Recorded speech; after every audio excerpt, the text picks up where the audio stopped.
Well, hello and welcome to a very special Tuesday midday edition of Squared Circle Radio. My name is Chris Belcher. Andy York is with me. Andy, it has been quite the weekend in the world of wrestling. Kentucky football has a brand new coach. I know we're excited about that. You and I haven't actually spoken about that yet. We have not.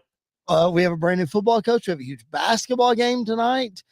Lots to get into on today's show, man. How are you? I'm good, man. I'm going to the Kentucky Gonzaga game Friday. Oh, that's right. Yes. Yeah. So it's going to be it's a wild week. Holidays, everything else wrapped up together. It's Yes. I need a holiday from the holiday. I think is where I'm at right now, but I'm excited. Oh man, I'm 100% with you. That's for sure, man. Yeah, it's a crazy week. It was a crazy weekend in the world of wrestling. But if you follow me on social media and you saw any of my posts, and you saw the description of this podcast, you know that I cannot go any further without our special tribute here at the top. And I will go ahead and say this right now. A lot of the words that I'm about to say, I haven't spoken out loud yet. So I don't know how this is going to go, but here we go. Yesterday, unfortunately, I had to bury my best friend. And most of you who follow this podcast know him as the whole podcasting show, the Supreme Court Justice. But my cousin and best friend, Jared Justice, passed away over the weekend. And for those of you who listen to this show regularly, you know that I called him my brother from another mother. That was not a gimmick. That was not a moniker. He truly was my brother from another mother. We were not blood related in any way, but when I was 5 years old, about to go to kindergarten, my mom married his uncle, and we met at a family barbecue and was told that he likes wrestling. And he asked me who my favorite wrestler was. And I said, Ric Flair. And he said, why? And instantly he and I were joined at the hip, as you can imagine. So it's been a very tough weekend. But I will say this, Andy, and of course I want to let you speak a few words as well. There would be no podcast without Jared Justice. He is the brainchild of this podcast. He, along with myself and Jason Backowitz. And it started from listening to Bruce Pritchard and Conrad Thompson. That's where this whole thing started. And there were times in our lives where Jared and I weren't as close as we were when he passed away. But there were plenty of times where we grew up together. He blames me for his broken back, which he recently found out about. And I take full responsibility for that. Just, man, there's so many memories from us as kids and as adults. We pushed each other.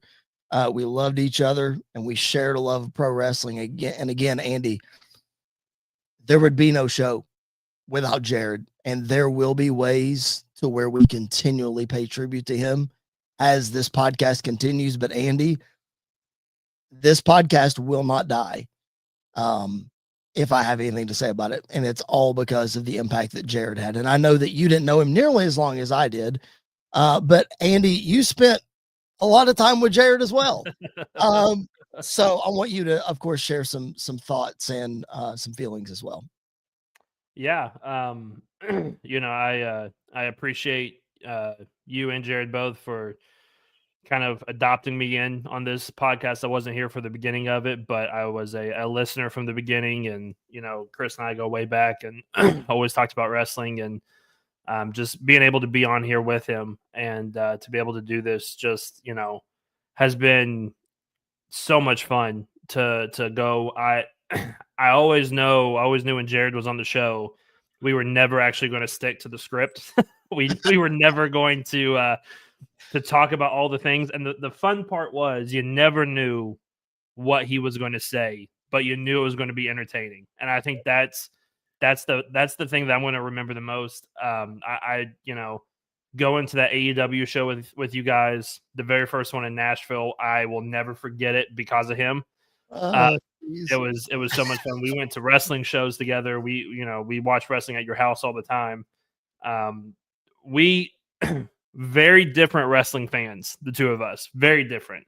But that's what makes wrestling so much fun, and that's what brought us together is our love for pro wrestling, and the fact that we like different things but can still enjoy this medium together. I'm going to miss him. It was a lot of fun doing all this, and I think the best way that I can show appreciation and to give him tribute is I will pick up his hate for R-Truth from now on, and I will keep that going on the podcast. So even though I personally love him for Jared, I will keep the R-Truth hate going. Well, you've already started picking up the Miz hate, so he would appreciate that. So, I mean, I showed a couple of pictures there, and they talked about it at the funeral that his smile and his laugh just lit up a room. Oh, yeah. Like you just said, man, like you never knew what he was going to say. And if he said something that he knew got under our skin, he just thought it was the most hilarious thing. And he kept pushing it. And it was all in good fun. Jared knew how to have fun. He knew how to be serious when you needed to be serious, but man, there wouldn't be a podcast without him. I wouldn't be the wrestling fan that I am today if it wasn't for Jared, and I'm going to miss him a lot. And my heart breaks, and I pray for his girls every day. It's a rough situation from our family when somebody that bright and somebody that loving passes so unexpectedly so soon. So, I mean, forget the impact on this podcast.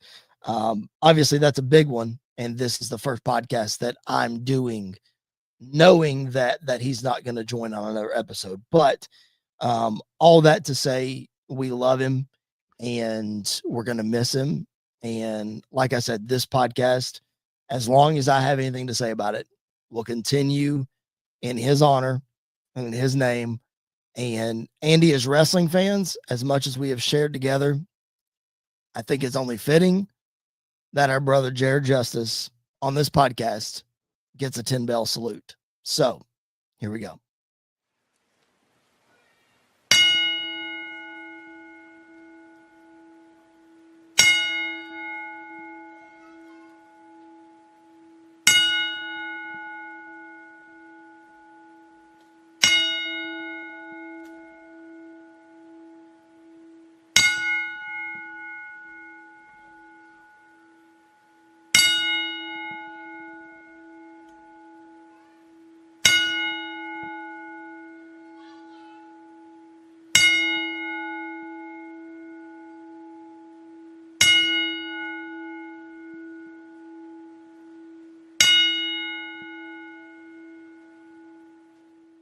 Thank you. All right, Jared, we love you, brother. We're going to take a small break real quick before we continue this podcast, because this is not the whole podcast. We're going to take a small break here from the Reverend Tom Bryce, one of Jared's favorite people, and hear all about Sports Wire Radio, and then we're going to come back with some Survivor Series. Looking for all the latest happenings in the world of sports and wrestling? Well, you're in luck, because Sports Wire Radio has you covered 24 hours a day, 7 days a week, and 365 days a year, with great shows in the world of sports, such as the Pinstripe Chronicles, hosted by Uncle Tats, Donald Stewart, and Rob Barrows, New York Baseball Talk, with Chris Bazaya and Rob Maraska, the Liftoff Jets, also hosted by Chris Bazaya and Sharman Phillip, Neil Villapiano and the Devil's State of Mind, Randy Dillon's Hockey Fan Chat. In the world of wrestling, Sports Wire Radio has you covered with Squared Circle Radio, featuring Chris Belcher, Andy York, and Jared Justice. Those sit-down marks with DB, Primo, AJ, and Michael. A work in progress, featuring the Mayor of Canton, Piles, and Glenn Abbott. You can catch all of these great shows and more anytime, anywhere, and any place via the Listen Live button on SportsWireRadio.org, and you can also catch Sports Sports Wire Radio anytime on YouTube at Sports Wire Radio 6579 to catch all the latest happenings in the world of wrestling. Sports Wire Radio has you covered. It's all sports matters and all wrestling matters here on Sports Wire Radio. I am your host, the owner of Sports Wire Radio, the #1 global radio station, the owner of the Promo Wrestling Federation, and one of the owners of the Pride Wrestling Federation, your voice, figuratively and literally, where all wrestling matters, the Reverend Tom Bryce. Thank you, Tom. And here we go. Andy, let's talk some Survivor Series. And there's a lot of different ways that we can go with what happened at Survivor Series. Some things left us with more questions than answers. And Andy, that's seemingly what you want out of a pay-per-view. But a lot of people feel like it fell flat. And I haven't talked to you about your feelings on this. Overall, as a 4-match card, 46,000 people in a stadium at Survivor Series. Your initial takeaways just of the overall event. I think the 2 non-War Games matches were good. Mhm. I think the 2 War Games matches were very underwhelming. Okay. I I appreciate the new format. I like not having the shark cages and people just coming out. Even though it took a minute to kind of get used to that aspect of it. I like that they started off with both matches started off with wrestlers who you thought were going to come out a lot later. Like I never would have thought Punk was going to be the one to start off the match for the baby faces. I never thought Charlotte was going to be the one to start off for the women's team. But overall, I thought they were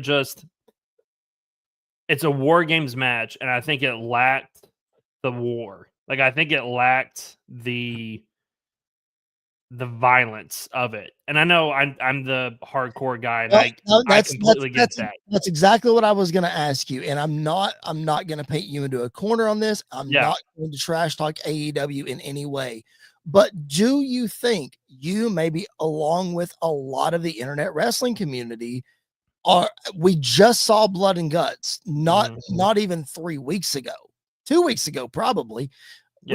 We're fresh off of Blood and Guts, and that's essentially the match that was dreamed up or created from the War Games concept. Right. So seeing them so close together, do you think that skews perspective in any way? Because I think the way that I look at it is it's 2 different wrestling companies. Yeah. They said it on Busted Open. I think it was yesterday. There's a professional wrestling company and there's a sports entertainment company, and both have been very public and vocal about those identities. Yeah. So you see the same kind of match, and maybe it doesn't feel the same, but it's not supposed to be the same. I don't know. What are your thoughts?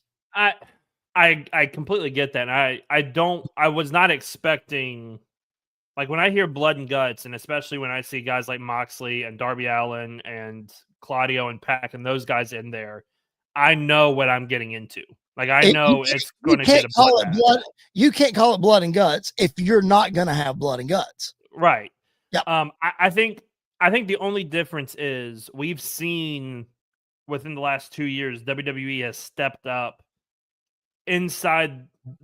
matches that have these auras about them, like a Hell in a Cell match with Punk and Drew. Like that was an old school violent match.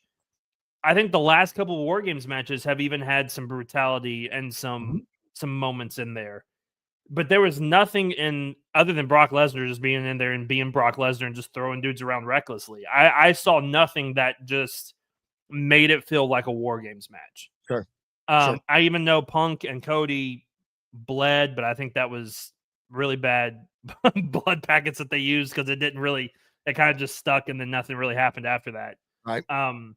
So no, I think they're two very different things. I'm not expecting a lot when it comes to War Games, but like we only got one table spot. We only got one, kendo.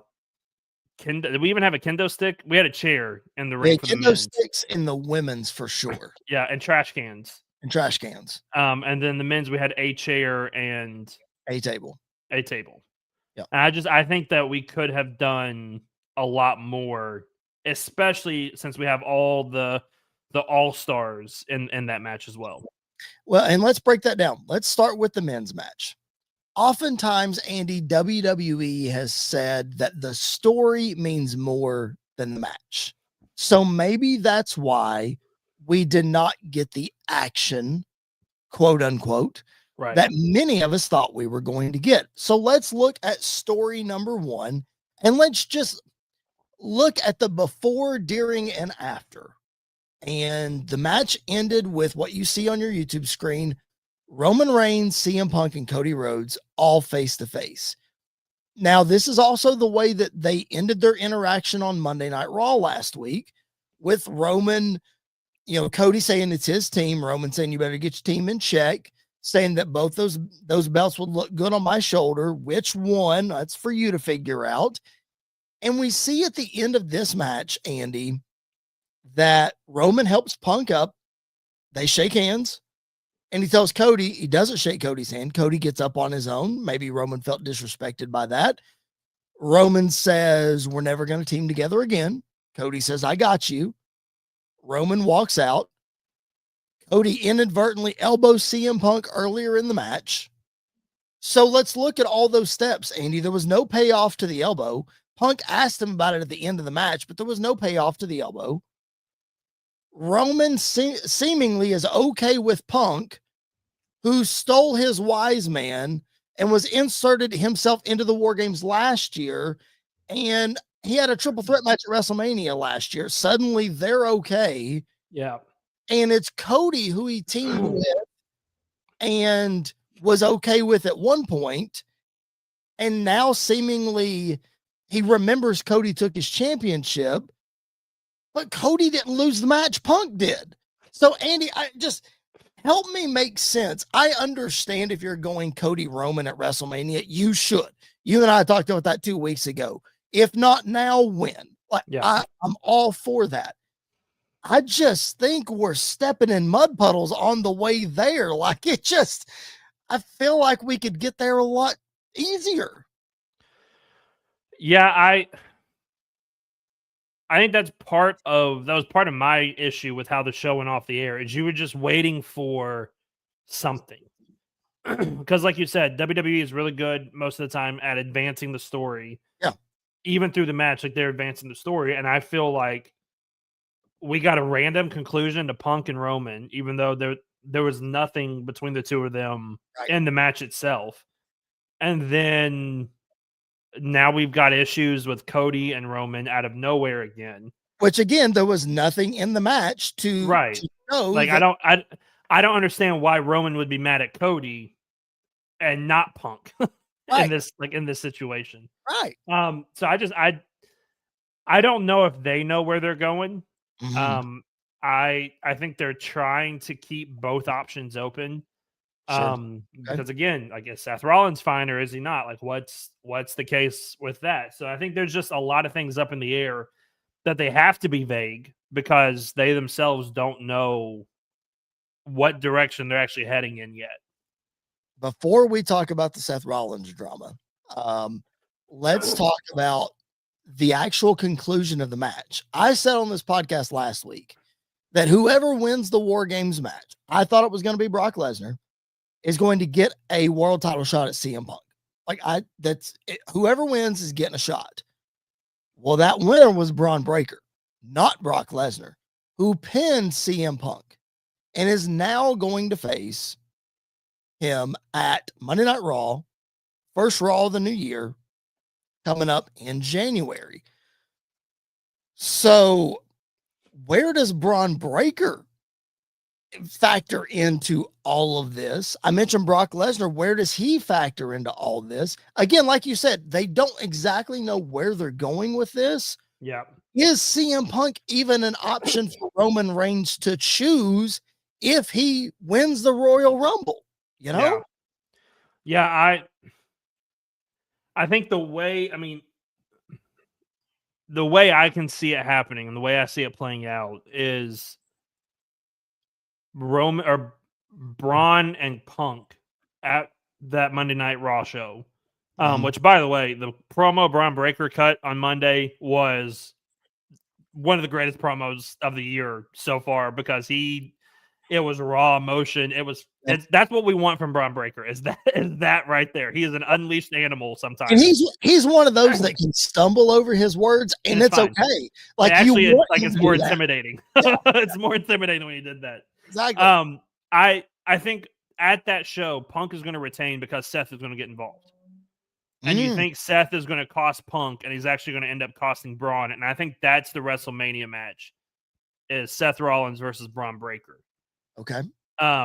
Which then I think you could open up to either, because I think they're the four guys for a reason, so I'm going to keep them together, Punk, Brock, and Cody Roman at WrestleMania, or Punk, Roman, Cody, Brock at WrestleMania. Okay. I think those are probably the two best options right now if you're not going to have Breaker involved, if you're not going to have Gunther or LA Knight or somebody else involved. Sure. All right, let's address the Seth Rollins thing, because I think it perfectly ties into exactly what you're saying. There was a masked man that got involved in War Games, hit CM Punk with a super kick and a curb stomp, costing him the match, seemingly being Seth Rollins, or so we think. Who knows?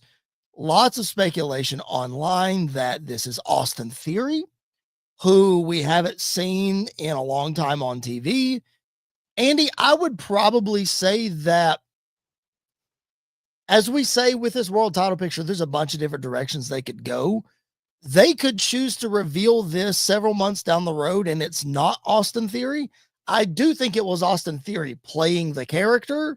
Yeah. It might not be him later on, but I think Braun Breaker does beat CM Punk in January with the help of the Masked Man, and that's when they reveal it, whomever it ends up being. But I do think there's a world where they wait to reveal this to when Seth comes back, so that Seth can tell Punk, no, it wasn't me. It wasn't me. Turn him babyface and sort of mend the fence between Punk and Seth, even though we didn't get that final payoff that we wanted. Yeah, I think the two best options are Seth cost Braun, or this whole Masked Man leads to something with Seth and Braun down the line. Yes. Yep. I think the way that we can keep, because there's the thing, even if Seth and Punk are baby faces, I don't want them liking each other. Like, that's sure. Yeah. That's kind of the like who they are, is like, even though we're both good guys, we may work together from time to time, but I still hate you. Like, I still want nothing to do with for sure. Yeah. And so I think this is a way that, like, Punk or Seth could help Punk win. Mm-hmm. And then that's what he can use over his head, so we can get to that title match, SummerSlam, wherever else down the line. But I do think the Masked Man was Austin Theory. I think it's going to be revealed to be Austin Theory this whole time. For some reason, they want to add him to this group. And so I think this is a great way to do it. But I don't know how long you can actually stretch this out. Because if Seth's gone to like February, which is what he said, but you can never really believe what he says. Right. If he's gone till February, can you really stretch this out that long, or do we pay it off a lot sooner? Right. Yeah, for sure. No, I'm with you. And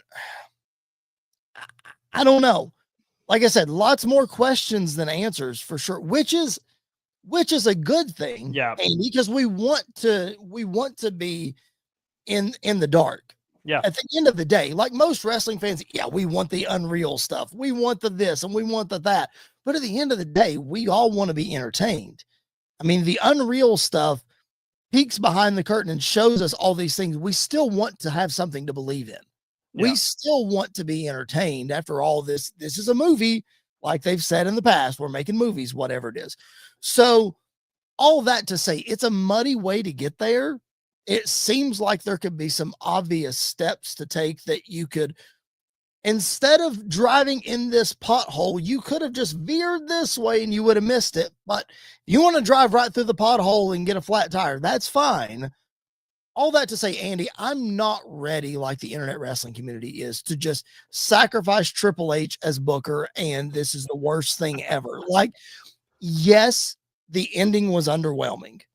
The in-ring work itself was good. Maybe it's not as war as we'd like, Yeah. but I think we sort of alluded to that when these teams were put together. It's like you're just kind of throwing everything into a skillet and hoping that it sizzles, you know? Yeah. So I'm not ready to cast him off as Booker just yet. I'm just a wait and see kind of guy, I guess. Yeah, and I am for the most part. I do think they need to revisit how they do war games.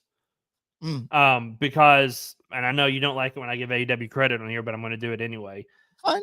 I think AEW does a great job, and maybe they use the same team every year, but let's be real honest. If there's a team you want in Blood and Guts every year, it's BCC. Like, you want them in it every year. Right. They do a good job of maybe the other team is a hodgepodge of guys, but they're always going against an established threat, an established team that you can use stories to bring everybody together. And I feel like this year, Drew was involved because of Cody, but why was Cody even involved in the first place? Like, he doesn't really care about Punk. He does. He's a friend of Jay, but like, even then, we're not really doing anything.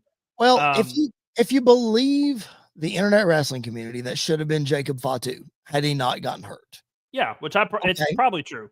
Okay, but to your point, because I completely understand what you're saying. I think this was the most hodgepodge war games that we've seen in a long time.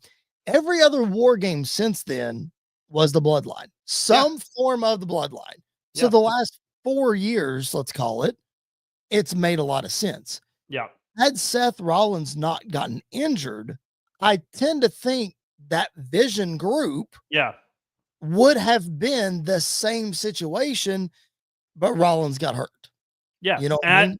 And I think that absolutely plays a part, because even if you go back to NXT, I mean, Undisputed Era was the team that was always in War Games. Yes. Yep. Like, that's the team that everybody's going after. So I give them the benefit of the doubt this year, but it just felt very thrown together.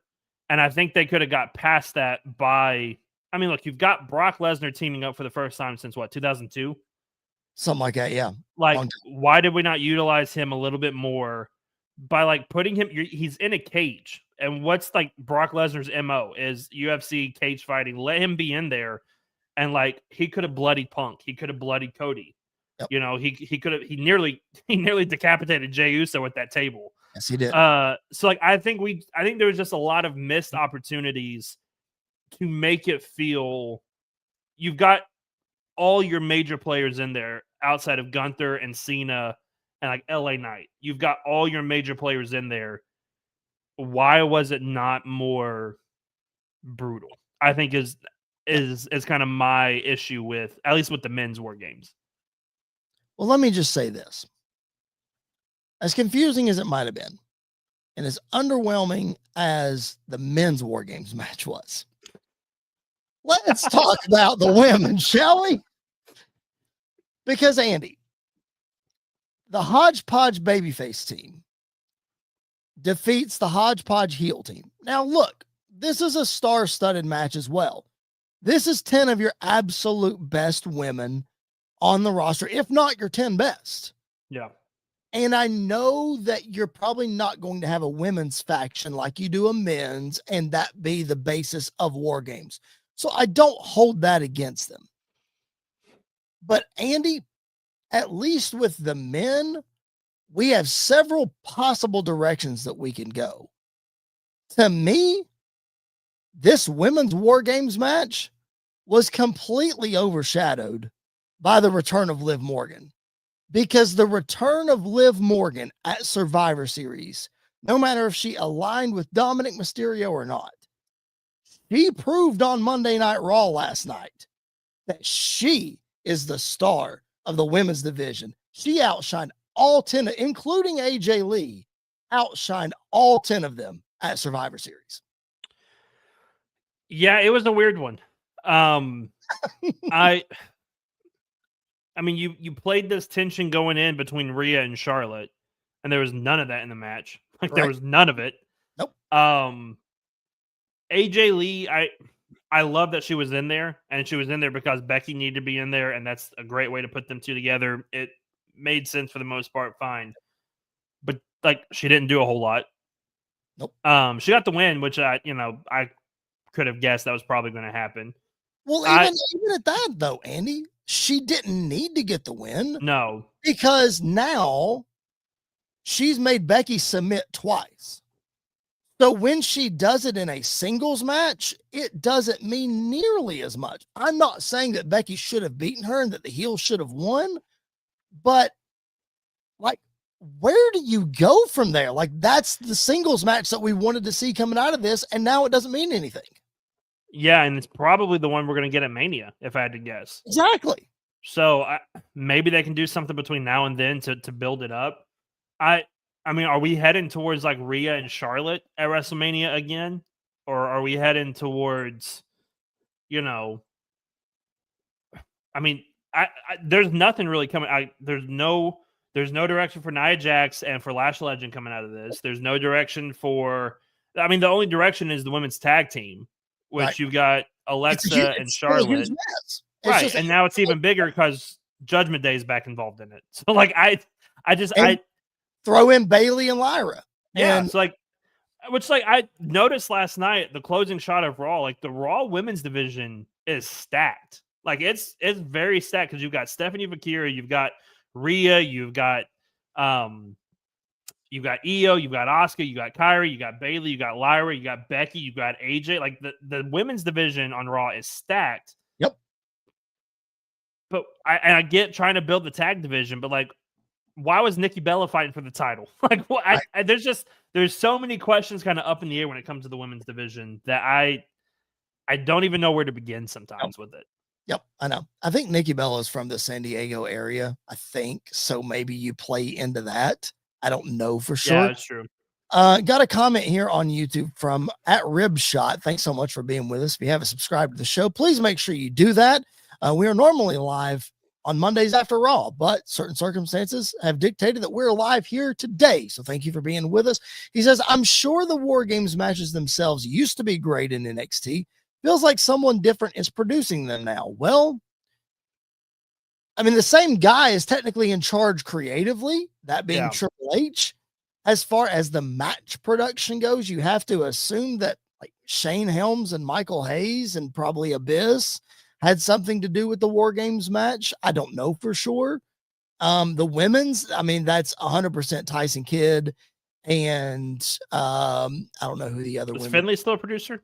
I don't think he is. Maybe Bobby Roode had something to do with it. Jason Jordan. Yeah.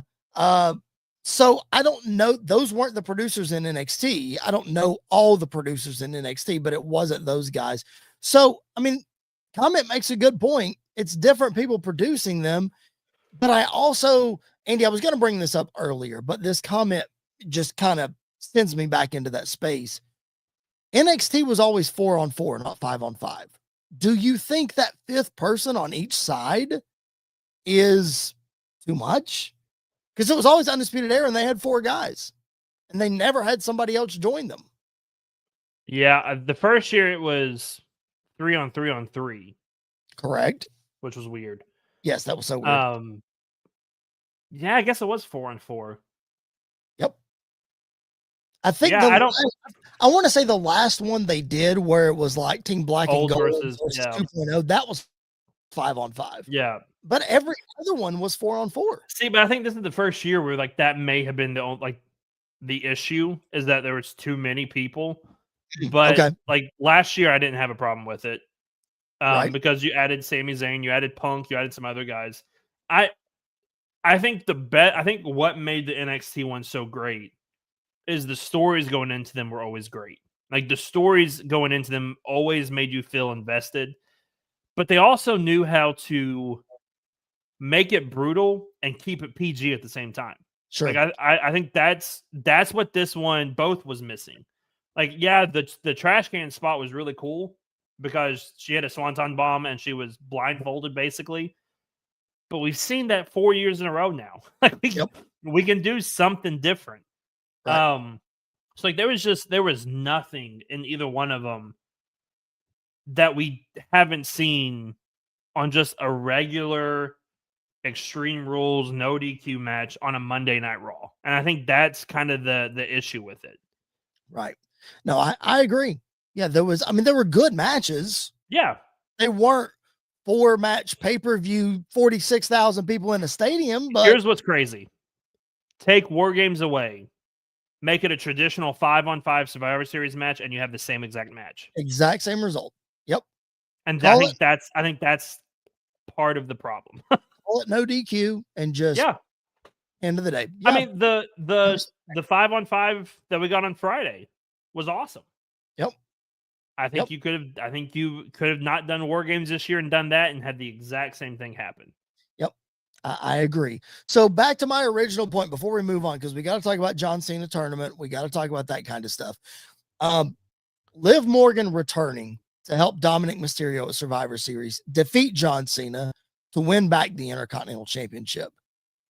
I always wanted her to come back as a babyface because it seemed very much like a rinse and repeat of the Rhea story and with the Roxanne thing, because Roxanne didn't join until Liv left. Lots of ways for Liv to poke holes in the Judgment Day and, blah, blah, blah, whatever. But she comes back as a heel. Do you think it's because WWE finally got Charlotte over as a babyface? That's why Liv came back as a heel? Or, regardless, she looks like she's going after Stephanie Vaquer. They already had a face-to-face backstage. Right. So, I just, no matter which way she came back, poke holes in that if you want. I still stand on the fact that she solidified herself as the face of the women's division. I think a face.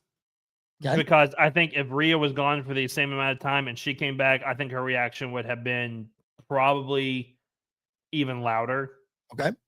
Not taken away from anything from because the pop that she got at Survivor Series and then the pop that she got on Monday Night Raw was ridiculous. Like it goes to show she is one of the most over people on the entire roster, if not the most. I think she's up there in that category. And I think that's what's so great about the women's division right now is you've got 2, maybe 3 that are just on a completely different level than everybody else, and not a single one of them is a 4 horsewoman. Like they're all different. They're all different, but they're all so popular. Like everybody loves them. Even going back to Stephanie's reaction that she got at Survivor Series, it was a huge pop when her music hit. So I think she is absolutely one of the faces. I think there's a reason why they delayed the women's version of the WrestleMania preview just because they wanted to have her in it. Yep. And so I think I think she solidified herself as one of the top contenders. And not even solidified. I think she reminded everybody that she is one of the top contenders, one of the faces of the division, and is going to have a big match at WrestleMania this year. She had 4 segments on Monday Night Raw this week. Yeah. 4. Yeah. And so to me, that just AJ Lee wasn't on the show. Becky Lynch wasn't on the show. All of those kind of things. Just, to me, she is the face. And if she doesn't have a big match and win the championship at WrestleMania, because I thought she would win the Royal Rumble, hands down, no questions asked. And she's going to WrestleMania as a babyface, but I guess this version of Liv might not work as a babyface. I don't know. I don't even think she's in the Rumble. Okay. I think she wins the title before the Rumble. Okay. And is probably going to be the champion going into WrestleMania to face, flip a coin, probably Rhea. It's probably that's honestly where we are probably heading. But again, it's the same conversation we have with the men on Raw, which is a great conversation to have. Who's the face of the men's division? Is it Seth? Is it Punk? Is it LA Knight now? Is it Gunther? Is it Roman Reigns when he shows up and returns for the 30th time this year? Who's the face of the division? You can't really pick one because Jey Uso. They're all insanely popular because they're actually building these characters up, and it's wonderful to actually be able to have this conversation and not be focused on John Cena or Roman Reigns as the guy nobody wants, but he's the guy. We've got so many to pick from on the men and women's division. To answer your question, it further solidifies to me that Roman Reigns is that guy. Like to me, I love Cody Rhodes. I love him so much, but Roman Reigns is the guy. I just think he is. The hard part is, I think you have to be there a certain amount of days to be considered the guy. Well, that's Because valid. otherwise, it's just not nostalgia pop, but it's like, oh, he's back. Great. We're happy he's back because we know he's going to go away again as soon as this run is over. Sure. Versus like Cody, who's there week Every week. in, week out, house shows, everything else, and is still getting that steady reaction. The same is true for Punk and for LA Knight and for all those guys. So I would put Roman in a completely different category just because he's not there as much. Sure. I think it's going to be interesting if they do go that direction for WrestleMania, Roman and Cody, and how they're going to do it, how they're going to navigate it. And because Cody walking into Las Vegas as the underdog again, 2 years in a row, I mean, really 4 WrestleManias in a row. I just meant because he got booed last year. Oh yeah, he did. Yeah. I see. I blocked out that match the best I can. I forgot what happened. I know most people Travis would who? like to as well. Let's talk about the man who did win the championship last year at WrestleMania, John Cena. His final match is next weekend. Andy, one more to go. The finals of the Last Time Is Now tournament is set for Monday Night Raw last night. Gunther will battle LA Knight next Monday. Yeah. Next Monday to determine who will face John Cena. Andy, when the bracket officially came out, when we finally figured out all 16 participants, it was clear that this was the match that had to be the finals. And most people in the internet wrestling community, you and I have said it for a long time, think it's a foregone conclusion that Gunther's going to be the person to retire John Cena. But I think there's a really good shot that LA Knight gets that opportunity next Saturday night. I'll say it like this. When you have a finals like this, it doesn't matter who wins. That's true. Because both of them are fine. Like, both of them are great options to have going forward. Yes. I think the question is, do you finally want to give LA Knight his big moment? Like, I know he's won singles titles, but like this is something completely different. Yep. Do you want to finally give him his big moment, or do you want to continue to build Gunther as the new legend killer going forward and just taking people and just ending careers? And I don't think that there's really a bad option. I think the best option, though, is probably to finally give LA Knight his big moment, like his shining moment. Because go back to WrestleMania this past year. One of the matches everybody wanted to see was hoping that it would be John Cena versus LA Knight. If Cena wasn't going to fight for a world title, the next best thing that people wanted was him and LA Knight. So I think revisiting that and giving LA Knight the big win would do wonders for his career if they plan on actually doing something with it after he wins. We can only say if not now, then when for LA we said Knight. That for 3 years. Well, we only say it so much. So if not now, then when? I don't know. I don't know how much longer people can continue to buy into this version of LA Knight. Yeah. If you're just going to bring him to the mountaintop only to knock him directly back down. On the flip side of that, I think Gunther obviously is a fantastic choice, or we wouldn't have been talking about it for, ever since this tournament got announced, or even before that. Like, Gunther would be the perfect person to retire John Cena because it sets up Gunther and Brock down the road. It sets up Gunther and whomever down the road, and he truly is that old school heel that you fear, and that, he's the big bad giant. He, as Sam Roberts likes to say, he's the one that ruins all the fun, because then Gunther, he ruins the fun. Yeah. So again, storytelling wise, do you go with the guy who's going to ruin the fun of John Cena's last match? Or do you put in the guy who everybody compares John Cena to and can go toe to toe with him on the microphone maybe has a couple more moves than John Cena. And that's the dream match they've wanted to see. So I'm like you. With a final like this, you can't really go wrong. But can you? Yeah. And I think I think with LA Knight, it could be the passing of the torch moment Sure. of kind of solidifying him. But then on the other side, like, do they want to build Gunther up as the next quote unquote Brock Lesnar, as Sure. the next, unbeatable guy who, again, Jey Uso was doing his music again in the middle of the ring and Brock's music hit and it was like, oh, the fun has ended. Like, Exactly. do you want that? Which is part of the reason why I love that they gave him his old music back.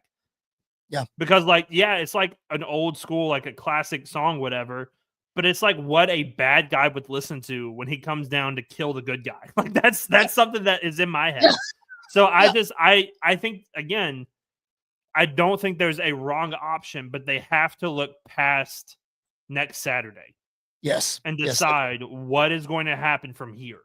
Because the moment might be great, but what comes next is going to capture that even more. Yep. We have to, again, as we've been talking about the men's and women's war games, we got to have questions coming out of whatever is next. I think you get more questions, with Gunther winning than you do with LA Knight winning. However, the question with LA Knight winning is, okay, is it finally time? What's he finally going to do next? Is it finally world championship time for LA Knight?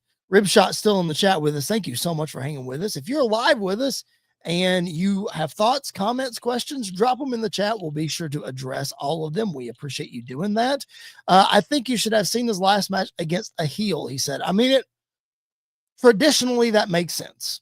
And Cena is a very traditional guy in a weird sense. But I think it makes the most sense to have Gunther. But man, I would love to see LA Knight and John Cena. Just a feel good. Let's have fun. Let's go Cena, LA Knight. Just the crowd back and forth like that. But then, have the fun sucker Gunther. Everybody cheering against him, and he just chokes Cena out, and that's it. Just like he did Goldberg. I agree. Like I love the premise of you want the big bad against the ultimate, like maybe the greatest baby face of all time. Yes. Just you want that moment. Yes. I would agree with that if we were actually building to it. Sure. If we were going week to week, promo to promo, I think that is probably the easier, the better way to go. 100%. But I think just like 1 week, cut a promo, and then we're going into a big match. I don't think it has to be one way or another. And also, who's to say LA Knight doesn't turn heel during this? Like, he gets so desperate to win, he turns heel to win it. You talk about questions. That would give us a lot of questions. A heel LA Knight would be fantastic. So I think they can make it work, babyface versus babyface, especially with a guy like LA Knight who is a babyface, but I also kind of consider a tweener because he kind of can go after anybody and eviscerate them. Yep. And it kind of just reminds me of, like, not to the same degree, but like Shawn Michaels versus Ric Flair, like two baby faces going at it.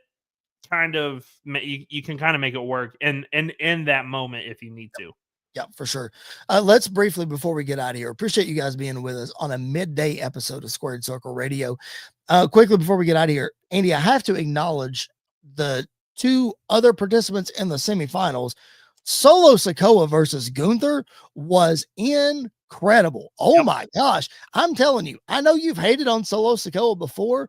Put him in there with somebody that can do what Gunther did. That dude belongs. Oh, absolutely. I was not shocked because it was Gunther. And I think Gunther can bring anybody to a good match because I think he's one of the best wrestlers in the world, but that's just me out of the two of us. He's great. I'm not ready to go that far, but he's great. I'll give you that. I think Solo, yes, he may have to have the right dance partner, but that's what this is what frustrates me the most about what they've done with him is he can be this guy. Yes. They just haven't built him up as it. Yep. They've done nothing to build him up. But I'm excited for the Bloodline 2.0, whatever they're calling themselves now. MFTs, get it right. Yeah, my bad. MFTs versus the Wyatt Six. Like, I think that's, why wasn't that in War Games? I think that could have been a really fun brutal War Games match if you put all of them together. I think that would have been a lot of fun to see that. And then you're probably about to talk about it, but like the story of Jey Uso after the match, like that's very intriguing because is this him slowly starting to lose it and turn heel?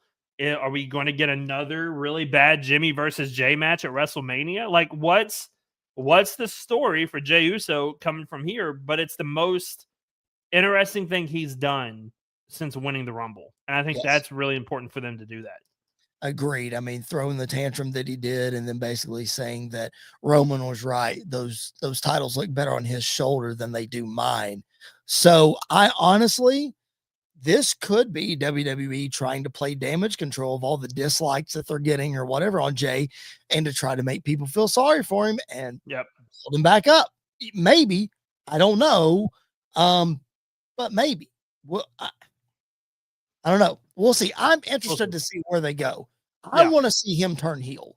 I would like to see heel Jey Uso and just, we talk about LA Knight, a different side of Jey to where he doesn't feel the pressure to cut the woe is me babyface promo and to cut the feel sympathy for me, feel sorry for me. I got to fight from underneath.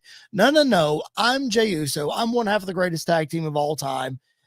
Etc. My bloodline, blah, blah, blah, whatever. Right. You know, flip him on that side, whether Jimmy goes with him or not. I have no idea, but like, that's more intriguing to me. So that's why I like where this could go. Yeah, I completely agree. I think it's a very different and interesting take. But if they do turn him heel, you got to change the music. You got to change, you got to change all of the presentation about him to really make it work. Yep, I completely agree. All right, man, that's been quite an episode to go in so many directions, man. We often talk about how WWE, I don't want to say takes a break in the fall, but it's not as intriguing in the fall. We certainly have a lot of questions heading into the new year and heading into WrestleMania 42 in Vegas, Royal Rumble in Saudi Arabia. It's kind of open, like you said near the top of the show, Andy. It's open as to where they could go. Yeah, I mean, there's really any direction for both world titles that they can go in. I feel like maybe the last couple of years we've had an idea of where they could be heading going into WrestleMania, but there's so many options for both men's world titles and both women's world titles that you don't really know where they're heading, and that's the fun part, and that's what makes a good Rumble season is like I don't know who wins the Rumble. Yeah, you know, obviously it being in Saudi Arabia makes it take a massive step down, but like who wins the Rumble? Who knows who wins the Rumble? So I think it's going to be really interesting when we get to that time of the year.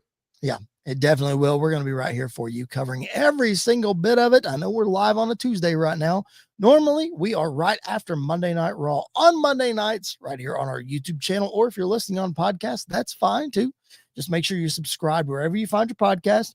Make sure you like the video on YouTube. Subscribe to the YouTube channel. Doesn't cost you a thing. We're not going to send you an email, but it helps us so very much. All right. For Mr. Andy York, my name is Chris Belcher. And in honor of our brother, Jared Justice, who passed away over the weekend, we love him so much. Again, this podcast wouldn't be what it is without him. So we appreciate you guys being with us. We hope that you will catch us next Monday for our live show. Until then, we'll catch you down the road.